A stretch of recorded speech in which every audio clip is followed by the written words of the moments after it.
just talking to Shane about this. Last year, it was your first interaction with him. But here you came in last year, you had some success. It gave some credibility, I guess, right? I mean, how different is it from then to now, just the atmosphere?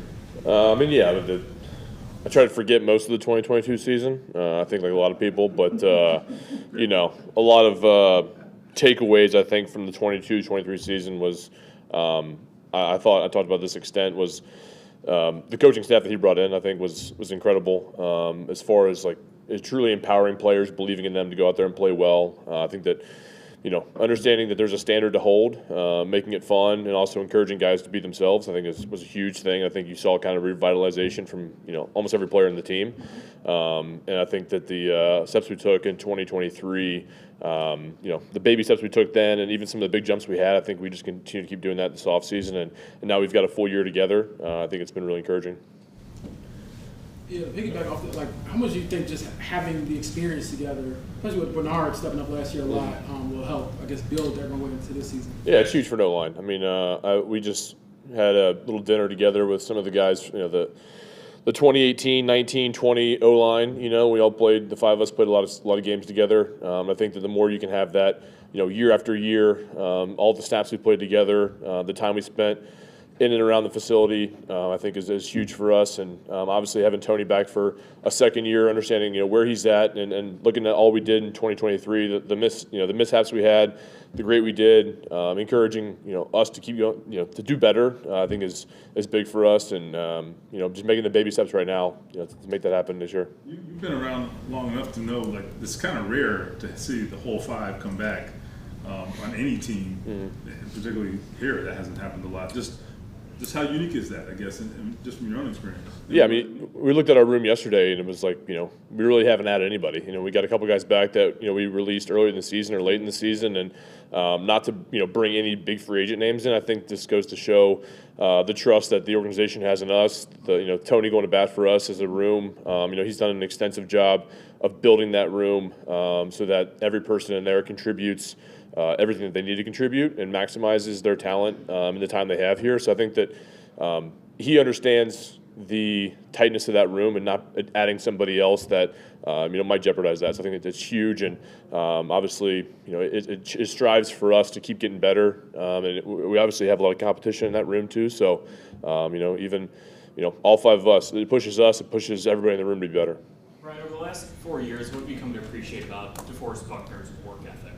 Yeah, I mean, he's always got the first parking spot out there because he gets here 5:30, 6 in the morning every single day. And I think the big thing about him is he's just a great pro. I mean, I think that a lot of us early on in our careers come into the NFL and you hear that term, be a professional, be a pro, and he's the epitome of one, right? He's one of the first people here, great teammate, always learning, always teaching young guys in that room how to be better. And I think you always see it, him working his craft. And obviously, probably not talked about the most is his durability. I mean, he plays through a lot of injuries, spends a lot of time in that training room to get back on Sundays. I think that's a huge contributing factor to why you saw what happened yesterday.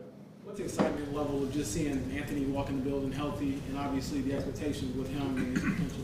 Yeah, I mean, it's great. He was having a great year, and I think he was on a path to really learning and to playing really well in this league. I think having a early setback like that, I think early in your career can somewhat be helpful. I know it's kind of frowned upon to talk about that, but I think you learn in those moments and in those first years, if you have a substantial injury, how to push through it. How to the adversity you're going to face in that time, whether it's mental, physical. I think you learn a lot about yourself and a lot about what you can do in this league.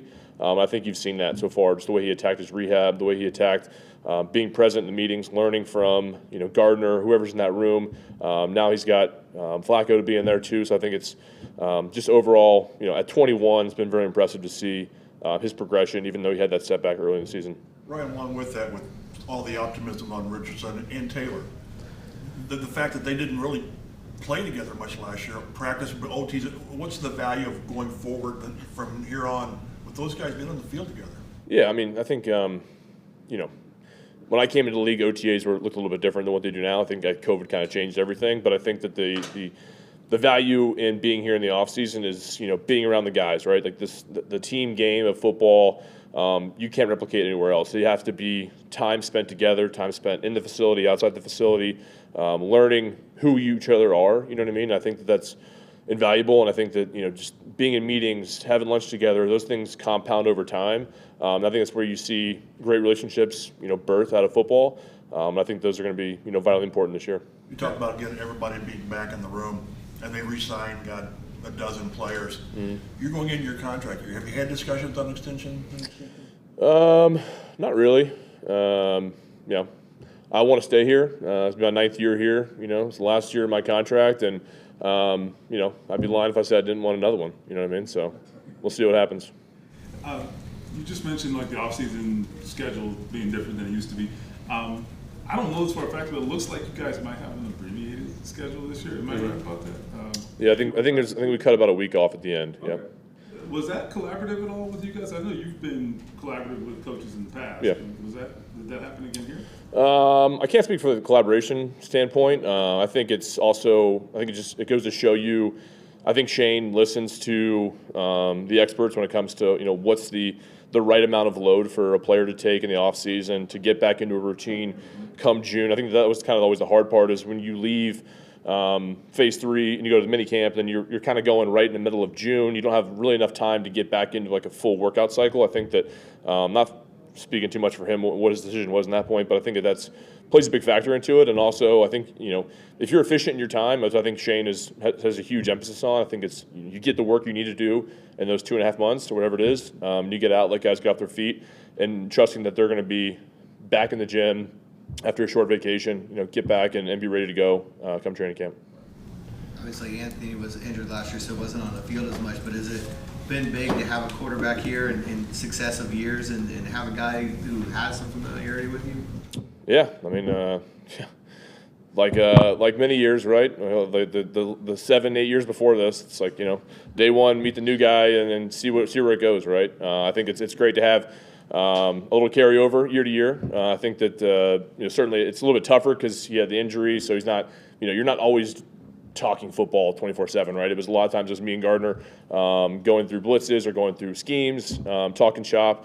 I think it's like I talked about before is you have 4 hours here at the end of the day, but can we buy 30 minutes here to talk about whatever it is, life at lunch? I think that has a lot of great deal of value for how this season's going to go, and ultimately the relationship between him and I, and it's going to continue to keep growing.